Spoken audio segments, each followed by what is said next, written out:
Good morning and happy Thursday. Well, let's get right into it, guys. I've been talking a lot about authenticity in all these videos. I've been talking a lot about vulnerability, getting just out there with my emotions. And one of the hardest things for me to do sometimes is to get out there. No matter how much I talk about it, it's not easy. Like my son said one time, the hard thing about journaling is that you got to get in your feelings to get out of your feelings. What's up, honey?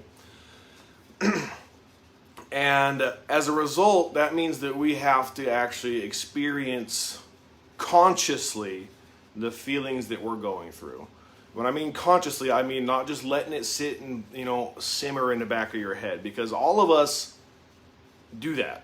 We all have this moment where we just allow something to sit in the back of our minds and simmer and cause us to act a particular way. Like, I know you have, so I don't need to ask, but just as an example, have you ever been in a situation where it's like, maybe 3 or 4 days after you've been acting some type of way and you're not really sure why you've been acting that way, you realize, oh, fuck, man, I've been thinking on and off about this thing here that's been really bothering me.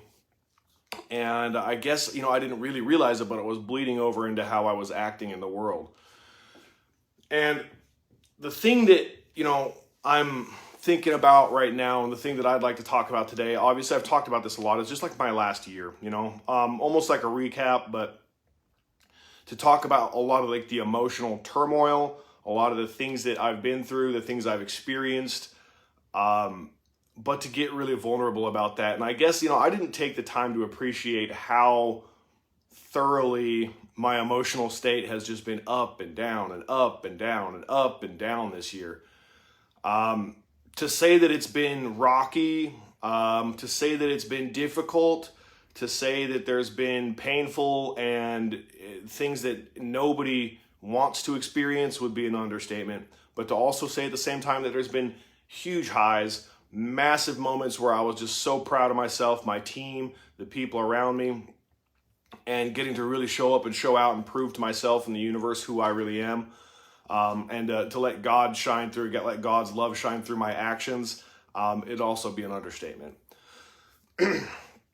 So let's just get right into it, guys. If you've been following me for any, real amount of time, then you'll know that some things happened earlier this year. One of which, despite how it was talked about on Facebook, and this was something I haven't opened up about a lot because I felt like it just wasn't appropriate. But I don't know how I can talk to you guys about being authenticity, being authentic, and at the same time vulnerable, but hold parts of me back and hold parts of my experience back, because really what that's doing is holding a part of me back that might actually help somebody, that might help me, that might just help get it out of me. And I talked to Lacey about this for a couple of hours last night. It was a pretty profound conversation. We talked actually a lot about my life. She likes to ask me questions. It's almost like she wants to know all about me, Big love, honey. But as most of you know, I proposed to Cassie on the 24th of last year.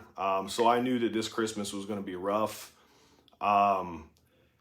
And I knew it was going to be rough because what I knew was happening is one of the highest, most beautiful moments of my relationship with her. An anniversary of that was coming up.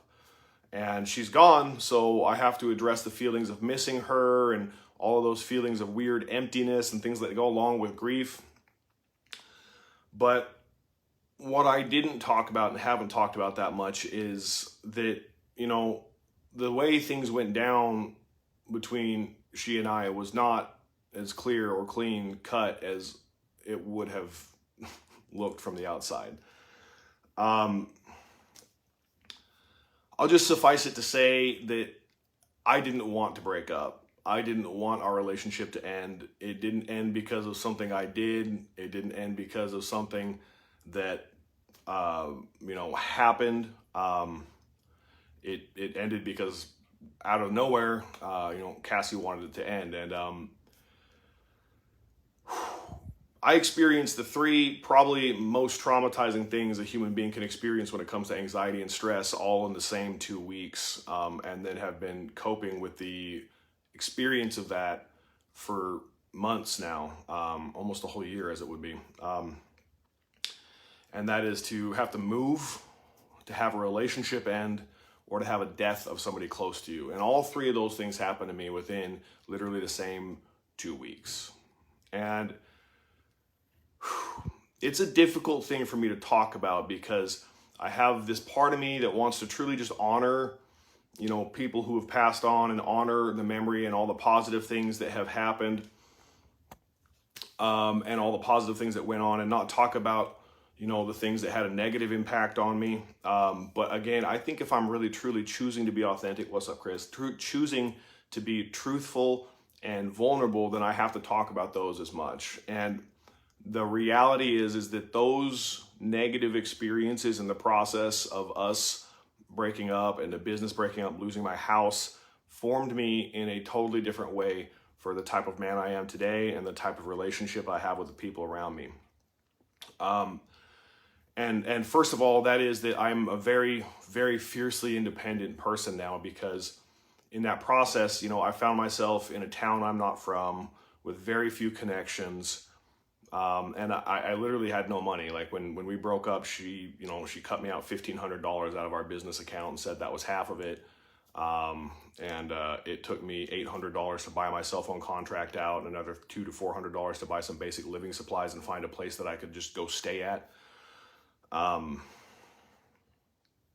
So I had $200 to my name the day after my birthday, 2 days after my birthday, this year. And, on top of being destitute, I had, no real connections. I had some clients and some people that did have my back, and I appreciate you guys no matter what. It really does mean a lot that y'all were here for me. And then throughout all of that too, she also rekindled an old relationship with somebody she'd been with on and off for a long time. I've chosen to not sit and try to dig into what happened or how what happened or whatever the hell, because I find that there's just too much pain for me to look at that and try to figure it out or really honestly care about it, because it doesn't change the reality of where I find myself today. But I have to be honest, I have to be authentic, I have to be truthful. The thing that I felt the most throughout that process, even before she passed on, and afterwards as well, because it didn't change the experience of that, and it didn't change the fact that I loved her when she passed on. It didn't change the fact that I loved her when she did all those things, but I just felt betrayed. I lost my business, I lost my house, I lost my family, I lost my forward momentum, I lost my security in my life. I lost everything, and I found myself in many days of my life during that portion of time considering suicide. The weird part is I never considered getting high again, but I considered killing myself a lot. And the thing that kept me going over and over again was my kids need me, and I recognize that, and I'm so happy that I had enough forethought and a rightness of mind to think about how important my relationship is to be a father to my children and not just be a father of children. And that means that, to me, that I had to dig really deep. I had to figure out who I was. I spent a lot of time being really angry at her and dude. I spent a lot of time being angry at both of them and him. I spent a lot of time trying to figure out how everything went wrong. And, the thing is that none of that helped. What eventually did help was me choosing to put some love on the situation and to choose to put God in between me and what was hurting me. And that was the only thing that could not stop the pain, but keep me from continuing to try to figure stuff out and hurt myself more with these ideas and these imaginary evils that I was making up in my head that may or may not have been true, but there's no way I could ever prove it, because I could never just simply ask her. And I choose to believe that we did have a really powerful love. I choose to believe that there was a love between us that was very, very genuine and real. But sometimes life happens, man. Sometimes the enemy grabs a hold of people and it makes them act like not themselves, And when she got found by her mom, we figured out that, that she had been using it. It changed the whole relationship in my head of what I knew or what I thought was going on, because I had my suspicions, but it really put it to it, and the hard part about that is that I know what it feels like to be lonely and afraid and just hopeless feeling. I felt hopeless in those moments in my life, in those first 2 weeks, those first 3 weeks. I've felt more hopeless than I've ever felt in my life. And every time I felt like I'd get on top of something just a little bit, figure out something just a little bit so I could start getting back on my feet, another thing would happen, and then another thing would happen. And it felt, on top of the fact that I was just getting crushed by these waves of sorrow and grief consistently, like I couldn't get air for anything. And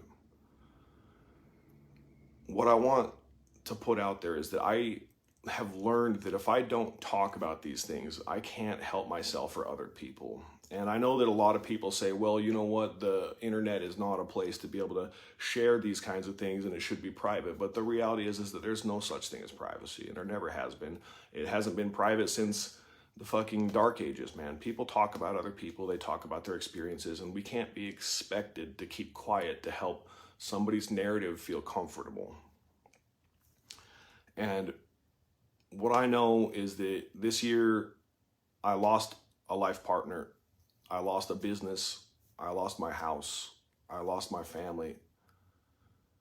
And also in this same year, gained another life partner who I have a very strong relationship with God with. We literally prayed together for like a solid 5 minutes this morning. We both took turns praying, and it was a really amazing experience. I sat down and I asked God personally, and I said, I don't know what to do, God, but I have a lot of pain and confusion in my heart, and I'm going to lay it at your feet because I'm a proud person and I don't like asking for help, but today I'm asking for it, and I know that you're here with us.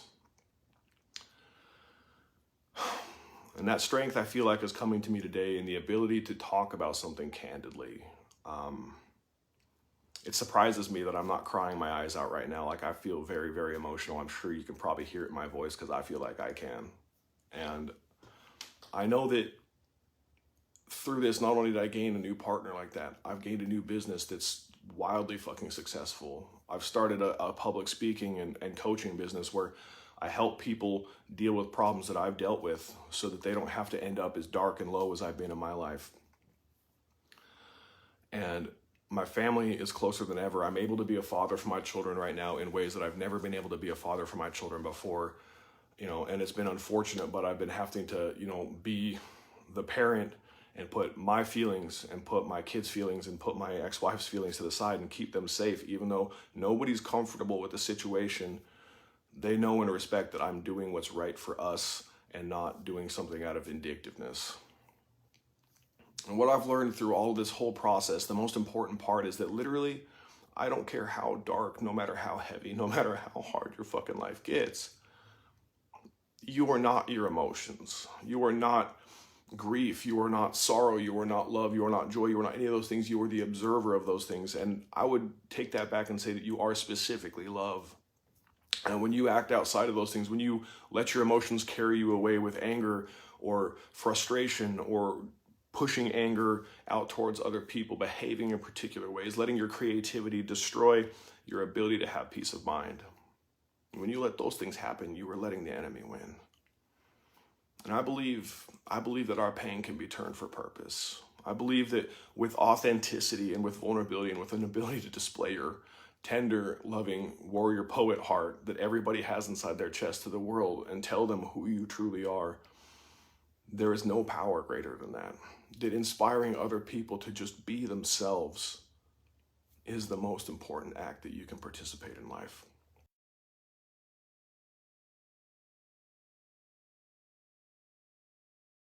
Know that this year I had some people show me who they were, and I showed myself who I was, and God showed me who he made me to be and gave me a glimpse into it, and I realized that I'm constantly growing into that better version of me, and that all of this pain that I've experienced and all of these ups and downs have all just been more hammer blows from the master blacksmith of creation's hammer hitting me over and over again and molding me into something that's useful to the world.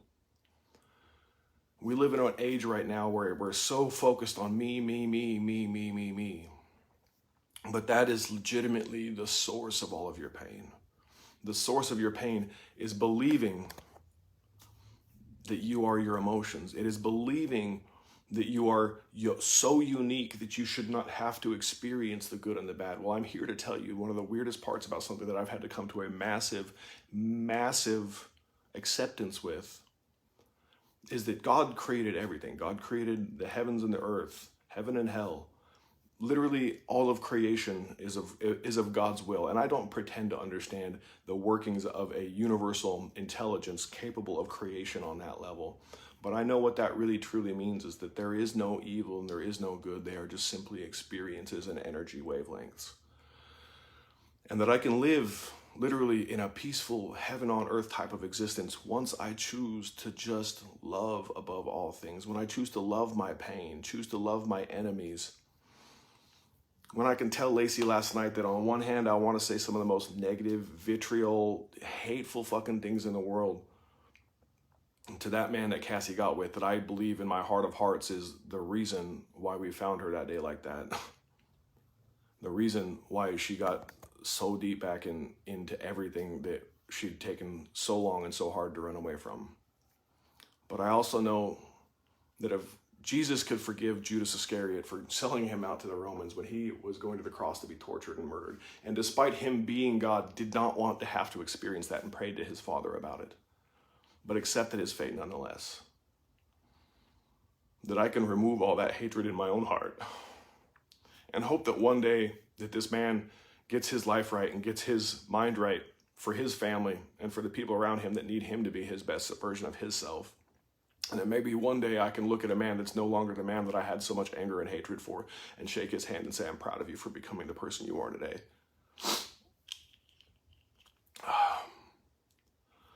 All I know is that I don't want to hold on to anger anymore. I don't want to hold on to this pain anymore. And so today, I'm just getting really vulnerable.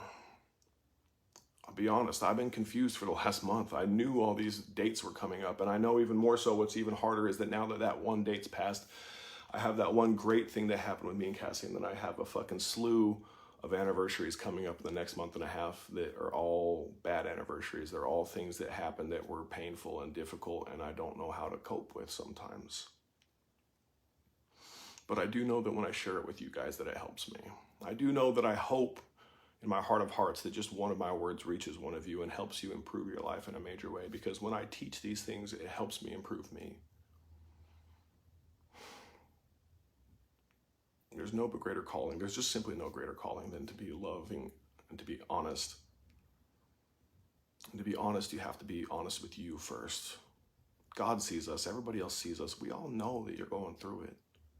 Don't spend one more fucking day alone. Being alone is a fucking, it is a mist. It is a fucking, like, I can't even think of the word for it right now. It's a mirage. It's not real. There's people all around us. I'm connected to people who I don't even live in the same state with right now through this video. And I can feel y'all's love.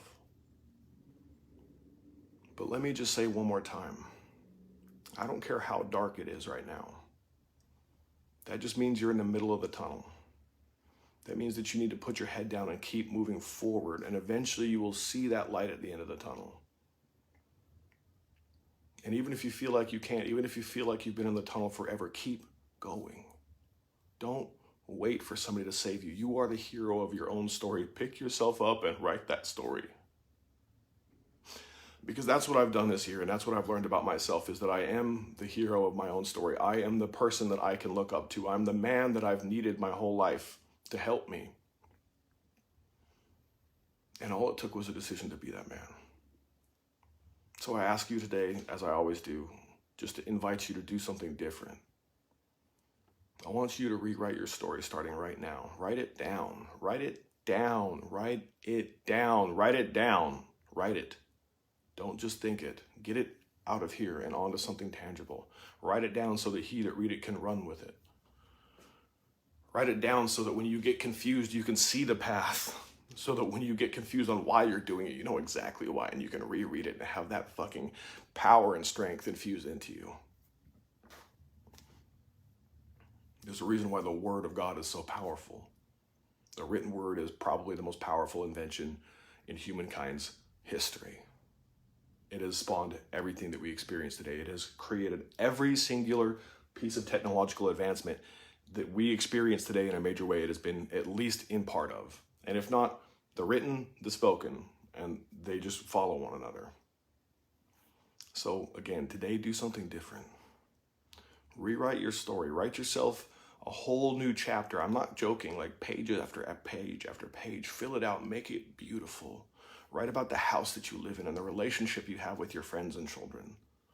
Write about the type of energy that you give off when you walk in the room. Write about the type of person that you want to feel like when you think about yourself. And fill it out. Make it 4K, high def. Put so much of it on paper that God has no choice but to take it out of the fucking imagination and put it into the tangible world for you. As the first breath of life that your dream receives is when you write down what your dream is. I promise you, this isn't a fucking suggestion on this level. Like, I promise you, if you follow those simple steps, you will be unfucking stoppable. Big love, everybody. Stay up on these holiday seasons. And I know it seems like I'm really sad. I'm just very somber right now. I'm actually very at peace. And I just love all of you. And I want you to know that you're not alone.